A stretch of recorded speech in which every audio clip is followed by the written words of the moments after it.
Assalamualaikum warahmatullahi wabarakatuh. Selamat pagi Anda semua. Pada kesempatan kali ini kita akan menjelaskan mengenai materi kelangkaan. Namun sebelum kita masuk pada konsep pembelajaran kelangkaan, Bapak ingin mengecek absen kehadiran dari Anda semua. Oke, kita cek absen satu persatu. Baik, setelah Bapak cek absen, kemudian tadi Bapak sudah menyinggung mengenai kelangkaan. Sebelum kita masuk nih ke dalam konsep kelangkaan, Bapak ingin bertanya kepada Anda semua. Minggu kemarin kan kita sudah membahas nih mengenai kebutuhan.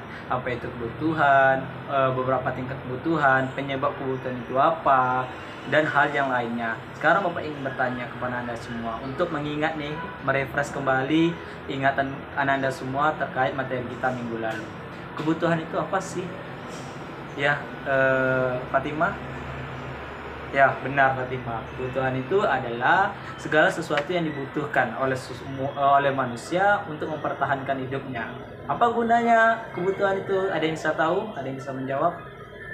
Ya, Faldo. Oh ya, benar sekali. Kebutuhan itu adalah untuk memperoleh kesejahteraan bagi manusia itu sendiri. Kemudian kemudian ketika Anda semua sudah mengetahui apa itu kebutuhan, sekarang tingkatan dari kebutuhan itu tersendiri apa sih? Oke, kebutuhan itu kan memiliki tingkatan nih. Sekarang Bapak ingin bertanya kepada Anda semua. Coba sebutkan tingkatan dari kebutuhan itu tersendiri. Ya, kepada Fajar, silakan. Ya, Fajar, bagaimana? Apa itu tingkatan dari kebutuhan? Oke, benar sekali. Nah, ketika Anda semua sudah mengetahui, sudah memahami konsep kebutuhan itu mulai dari pengertian kebutuhan, tingkatan kebutuhan, tujuan kebutuhan itu bagi manusia apa, sekarang baru kita masuk mengenai materi kelangkaan yang sudah Bapak singgung sedikit di awal materi pembelajaran kita hari ini. Oke, kelangkaan itu apa? Sekarang ada yang ingin tahu kelangkaan itu apa pengertiannya Anda semua? Baik. Jika tidak ada, sekarang Bapak kasih contoh mengenai dari kelangkaan itu. Misalnya, karena sebelum kita mengenal itu kelangkaan ini memiliki hubungan yang sangat erat dengan kebutuhan. Sangat-sangat erat. Makanya daripada itu, sebelum Bapak tadi masuk ke dalam konsep kelangkaan, Anda semua harus mengetahui terlebih dahulu. Harus duduk konsepnya mengenai dari konsep kebutuhan. Oke. Sekarang Bapak beri contoh, nanti Anda coba simpulkan kelangkaan itu apa. Sekarang seperti ini. Ini sebuah gelas. Gelas ini kita anggap dengan dengan kapasitas, misalnya dari sumber daya yang dimiliki. Ini kapasitas. Sedangkan ini adalah botol. Botol ini kita anggap sebagai kebutuhan manusia. Kebutuhan manusia. Ini wadah yang tempat memenuhi dari kebutuhan manusia, atau kita sebut dengan ini sumber dayanya, sedangkan ini adalah kebutuhan manusia itu tersendiri. Sekarang ketika air yang ada di dalam botol ini, anggap saja airnya penuh ya Ananda semua, ketika Bapak tuangkan air ini ke dalam gelas ini, apakah air ini akan mencukupi gelas ini atau bahkan tumpah? Ada yang bisa jawab? Yaps, benar, tumpah.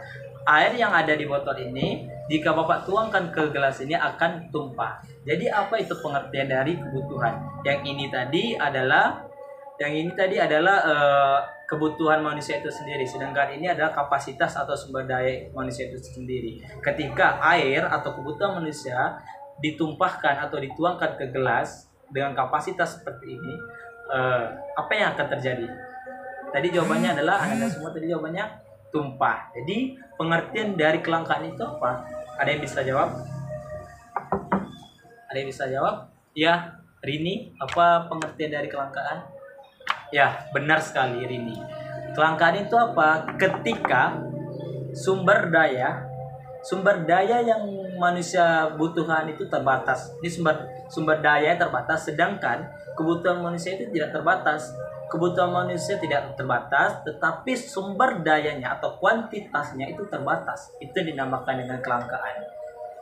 Bapak ulangi lagi, ketika kebutuhannya ini kebutuhan kita semua manusia. Tetapi yang kita butuhkan itu sumbernya sangat terbatas. Jadi terjadinya kelangkaan. Oke, mantap hari ini. Itu pengertian dari kelangkaan. Kemudian apa sih faktor dari penyebab kelangkaan itu? Penyebabnya faktor dari penyebab kelangkaan itu apa? Masih hal yang sama ini tadi sudah Bapak singgung juga di pengertiannya. Apa itu kelangkaan? Ada yang bisa tahu? Anda semua ke apa? Rido, bagaimana? Ada yang bisa menjawab apa itu penyebab dari kelangkaan? Ada yang bisa jawab? Oke, benar Rido. Penyebab kelangkaan tadi apa? Pertama, kuantitas. Kuantitas sumber dayanya terbatas. Sedangkan sumber daya terbatas, tetapi kebutuhan manusia itu tidak terbatas. Oke, betul. Yang kedua apa? Pertambahan jumlah penduduk. Masih sama dengan kebutuhan manusia. Yang ketiga apa? Keterbatasannya sumber produksi. Ketika sumber produksi yang dihasilkan itu sedikit, tetapi manusia tetap membutuhkan hal tersebut, terjadinya kelangkaan. Mantap, seperti itu. Lagi, ketika kelangkaan sudah kita bahas, pengertiannya sudah, penyebabnya sudah. Sekarang Bapak ingin bertanya, ada nggak dari Ananda semua yang tahu gitu contoh dari kelangkaan, contoh yang real di depan mata atau yang mungkin Ananda rasakan di lingkungan hidup Ananda semua?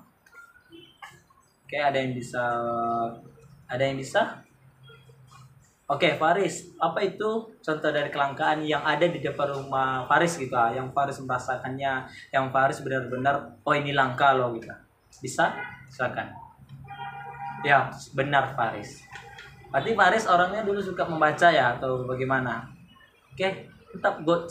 Karena kalau kita sebagai anak sosialnya harus lebih membaca. Contohnya saja yang disebutkan dengan Faris tadi, kelangkaan pada bahan bakar minyak. BBM, bahan bakar bersubsidi minyak. Kenapa? Kenapa itu bisa dikatakan kelangkaan? Seperti yang sudah teman-teman Ananda jelaskan tadi, Faris, ketika kelangkaan atau minyak tadi nih, minyak itu kan tidak banyak nih. Minyak yang ada di produksi itu kan tidak banyak minyak. Tetapi orang untuk mendapatkan minyak itu banyak. Minyak pertalit atau premium itu kan terbatas. Minyak itu terbatas, tetapi orang tidak terbatas untuk menggunakannya. Zaman sekarang rata-rata atau hampir semua penduduk Indonesia saja kita pakai, memiliki kendaraan. Jadi untuk kendaraan bisa hidup, apa yang digunakan? Minyak tadi. Ketika kuantitas dari minyak tadi sedikit, tetapi permintaan akan minyak tadi banyak, terjadinya kelangkaan. Mantap Faris, seperti itu. Bagus. Sekarang kita lanjut lagi mengenai cara mengatasi kelangkaan. Bagaimana sih cara mengatasi kelangkaan? Oke, tadi kita sudah membahas bersama-sama pengertian dari kelangkaan, faktor penyebab kelangkaan itu apa, dampaknya seperti apa, dan contoh-contoh dari kelangkaan itu. Sekarang Bapak akan menjelaskan mengenai cara mengatasi kelangkaan. Oke, cara mengatasi kelangkaan.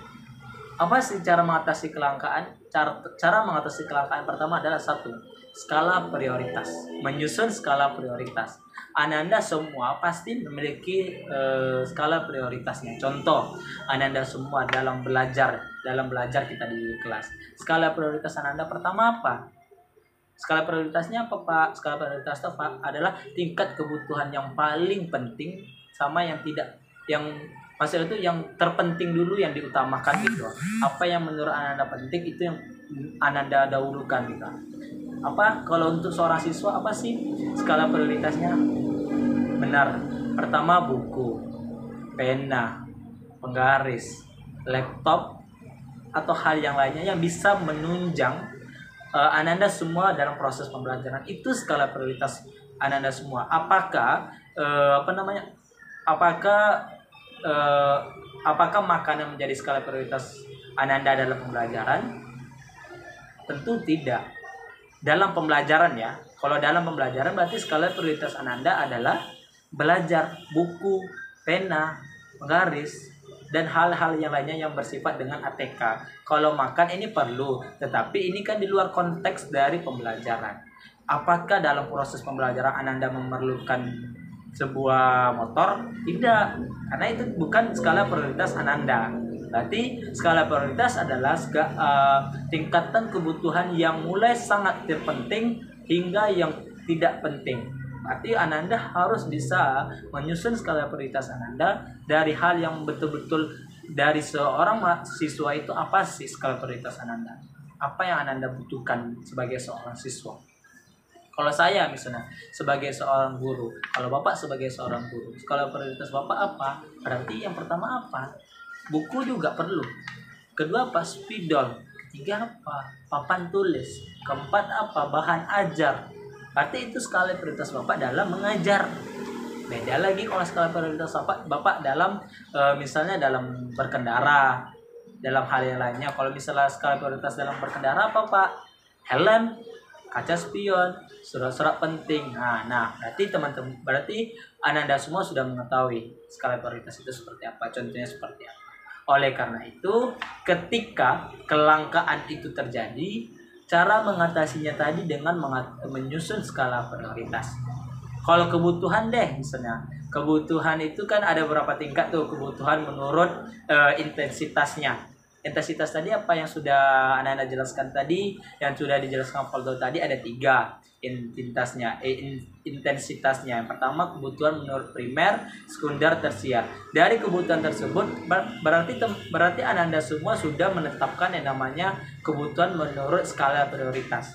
Contoh, Anda semua, Anda saat ini sedang lapar. Di sisi lain, Anda perlu mengerjakan tugas. Jadi skala prioritas Anda sekarang apa? Ya benar, lapar, makan dulu baru mengerjakan tugas. Karena apa? Di saat kita lapar, kita mengerjakan tugas, otak kita tidak berfungsi, tidak fokus. Berarti apa? Skala prioritas kita pertama adalah makan. Yang kedua baru mengerjakan tugas. Seperti itu juga dengan skala prioritas yang lainnya. Seperti premier, berarti kita perlu dulu utamakan dulu sandang kita, pangan kita, papan kita. Setelah sandang, pangan, papan kita sudah terpenuhi dalam kebutuhan primer, baru kita ke kebutuhan sekunder. Dari sekunder baru kita ke tersier. Berarti seperti itu skala prioritas itu mementingkan hal yang terlebih dahulu untuk hal-hal yang lainnya. Perlu, sehingga apa? Ketika kita sudah menyusun skala prioritas, dampak dari kelangkaan tadi dapat teratasi sedikit demi sedikit. Jadi apa? Pertama, kalau sisi lainnya nih kita sudah menetapkan skala prioritas, berarti apa? Suatu kehidupan kebutuhan manusia itu dapat teratur dengan baik, dapat terkelola dengan baik. Jika tidak kita menyusun skala prioritas tadi, berarti dampak kebutuhan yang manusia yang terus menginginnya, manusia itu kebutuhannya itu selalu ingin. Jadi jika tidak disusun dengan skala prioritas, berarti apa? Tidak terkelola kebutuhan manusia tadi. Misalnya BBM. Jika BBM tidak dikelola dengan baik oleh pemerintah, maka BBM ini bisa habis dan bisa tidak ada. Jadi lantas bagaimana motor dan mobil bisa berjalan dengan baik? Kan mungkin seperti itu. Nah, maka daripada itu penting sekali kaitannya antara kebutuhan dan kebutuhan itu dengan kelangkaan. Kebutuhan ini adalah keinginan manusia, sedangkan kelangkaan ini apa? Sumber daya dan kuantitasnya tidak ada. Baik, mungkin sedikit atau sekian pembahasan materi dari Bapak, mengingat juga waktu kita sudah habis ya mata pelajaran kita hari ini mengenai kelangkaan. Nah, sebelum Bapak tutup, Bapak ingin bertanya terlebih dahulu, ada nggak yang dari Ananda semua yang bisa menyimpulkan kelangkaan itu apa? Ya, Fatimah, apa kelangkaan itu? Kesimpulan pembahasan pelajaran kita hari ini apa? Baik, berarti untuk materi kelangkaan hari ini Bapak sudahi terlebih dahulu, dan Bapak rasa insya Allah Anda semua anak-anak Bapak bisa mengerti dengan baik. Minggu depan kita akan membahas mengenai opportunity atau biaya peluang. Biaya peluang masih sama dengan kaitannya dengan kelangkaan, dengan kebutuhan, itu masih sama. Jadi mohon Ananda semua membaca terlebih dahulu, sehingga saat kita diskusi nanti Ananda semua dapat memberikan referensi baru atau dapat ikut peran aktif dalam pembelajaran kita hari ini. Mungkin sekian penjelasan pemaparan materi dari Bapak. Lebih dan kurang Bapak mohon maaf. Wabillahi taufik walhidayah. Assalamualaikum warahmatullahi wabarakatuh.